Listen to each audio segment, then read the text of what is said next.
much joy comes in different forms. You're watering the garden. I'm watering the garden. Thank you for having me back. I was here maybe about 2 or 3 months ago, and I talked about my Greenlandic experience. I'm going to talk to you about another part of my life, so the early part of my life. I'm going to dedicate today's talk to Catherine and the suffering that she's feeling as she's going along with her friend's health issues.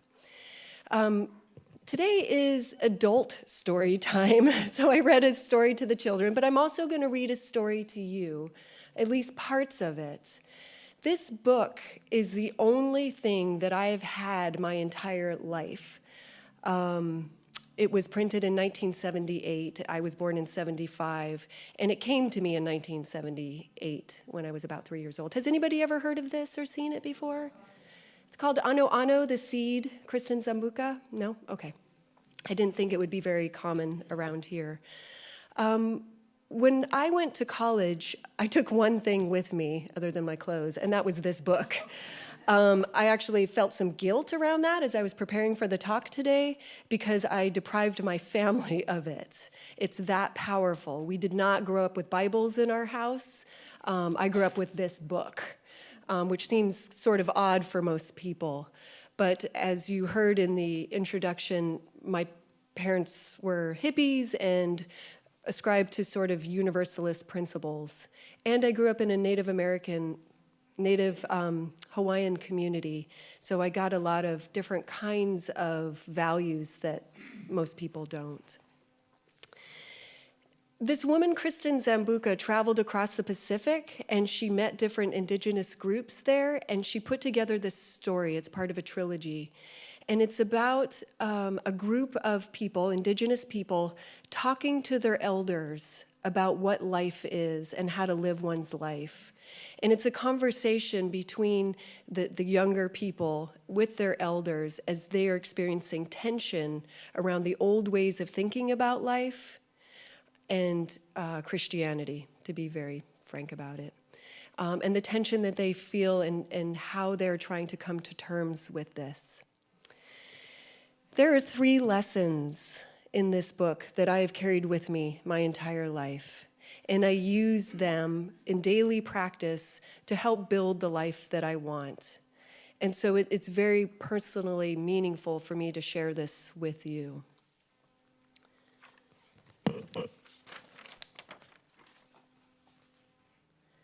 So I'm just going to pull out 3 excerpts and then just talk about them a little bit. This one has no pictures. Just wanted to let you know, just words. And what of life? Why are we all here, they asked. The old ones answered, too simply, that life is a series of lessons to be learned. But why all the suffering that haunts us throughout our years, they questioned. We didn't ask to be born. Why must we pay a price for this consciousness? You were never born, they were told. You can never die, so you were never born. Know that you are. Life is an endless chain of experiences as we grow spiritually back towards our source. Take charge of your consciousness.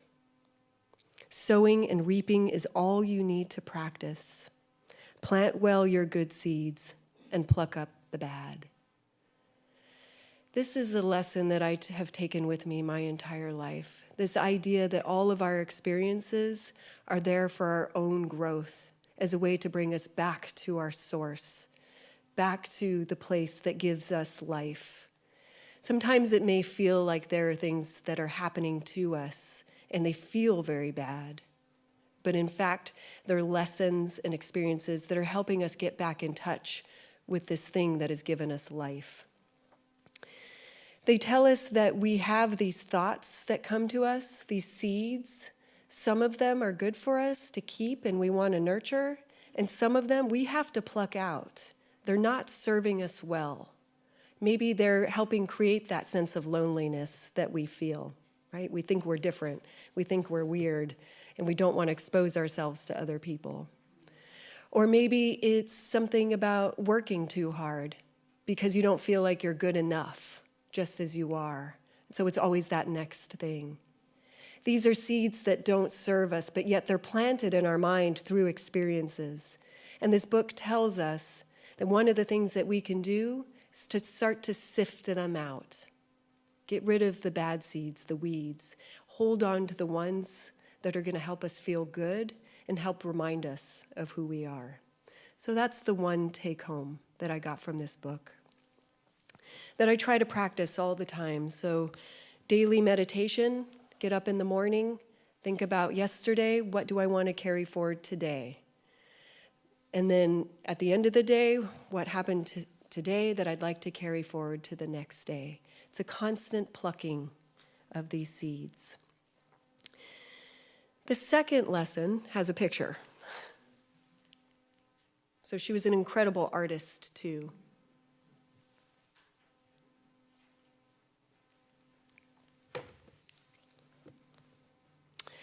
We are all on a spiral path. No growth takes place in a straight line. There will be setbacks along the way. There will be shadows, but they will be balanced by patches of light and fountains of joy as we grow and progress. Awareness of the pattern is all you need to sustain you along the way. I think we all want a straight path. We all want to know that the road is smooth and that we're heading in the right direction, but life is not that way. It's spiraled. We have good times, we have bad times. And the book tells us that the best way that we can approach this is have an overview, some level of awareness or consciousness that we are on this path, where you can take another perspective on what your life is about versus being mired down in these experiences. For those of you who meditate or have heard this, I actually have gotten to experience this. In meditation, they tell you to think about an ocean. And on top of the ocean, there's waves, and you get pushed around really easily. It's kind of like life, right? You have a bad experience, and it pushes you this direction, and then another one that pushes you another direction. But if you've ever been fortunate enough to go down to the bottom of the ocean and sit on the sand, it's calm down there. You feel safe, even though you're in the same body of water. You're not pushed around like you are on the surface. You feel safe on the inside, and you feel safe in your environment. When I have those times in my life where I have dark patches and patches of light pushing me around, and I don't know how to think about my life, I try to think back to the time that I used to spend at the bottom of the ocean, where things are calm. Same universe, but yet I feel very protected inside and out because I have a different perspective of where I am in relation to those trials and tribulations. I'm not being thrown around by them. I can see them, but I'm not being affected by them. It's a very different experience of what they are. So that's lesson number 2. The third thing that I practice is what she calls ho'ano, making the seed. Oh. Can you see all the binding coming out, the glue? This is an old book. Could be sand from Hawaii from when I was a child, I don't know.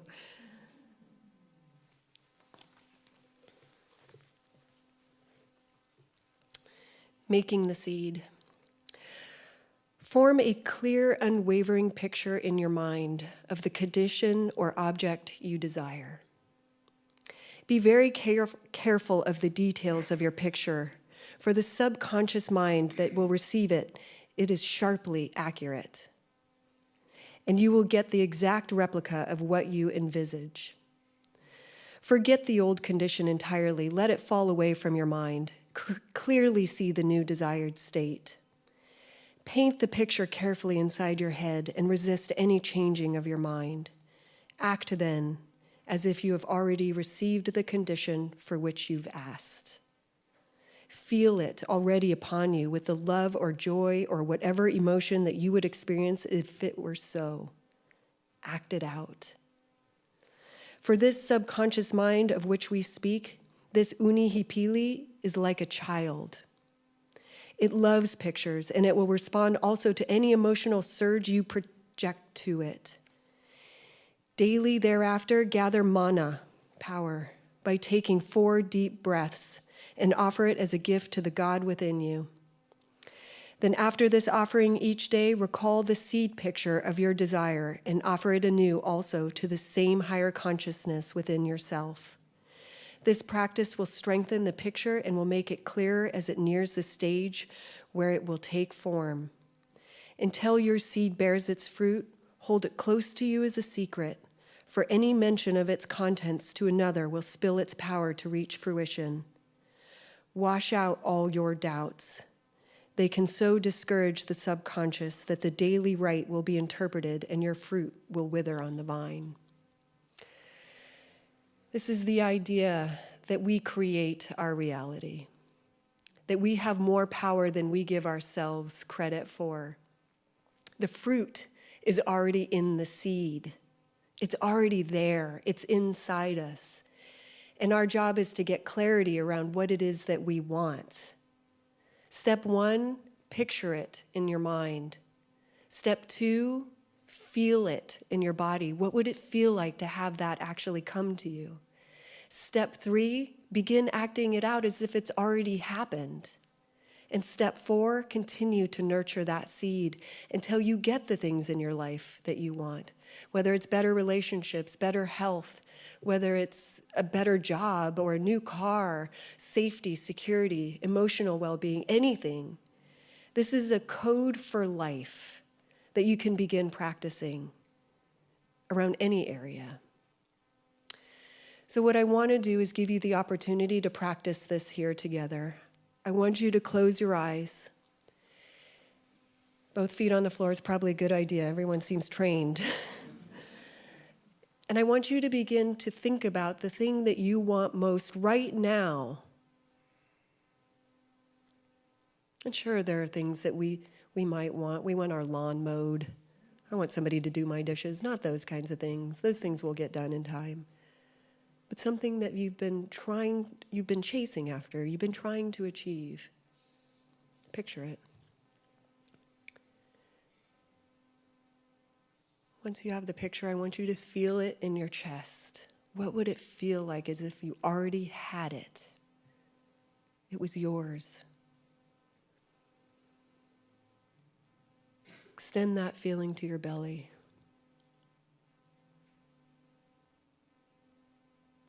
Now your whole body, as if this thing that you desire is already here. It's already yours.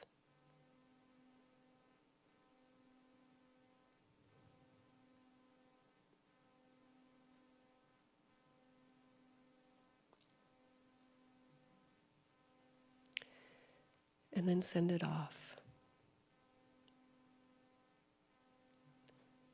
Watch it go out of you into the ethers, into the universe.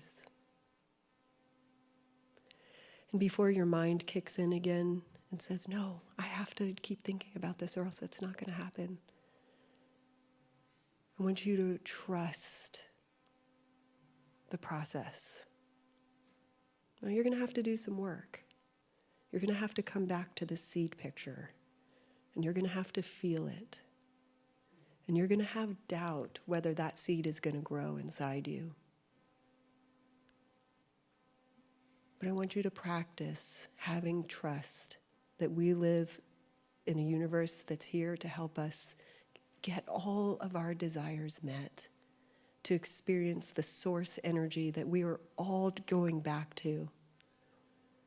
We're arcing back on ourselves, going back to this beautiful energy that feeds us. And trust that this is coming to you.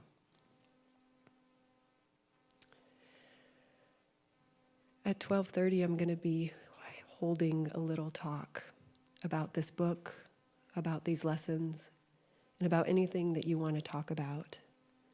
If you want to know more about how to hold this energy throughout your week, if you want to talk about that visualization process, I'm happy to talk with you. Thank you.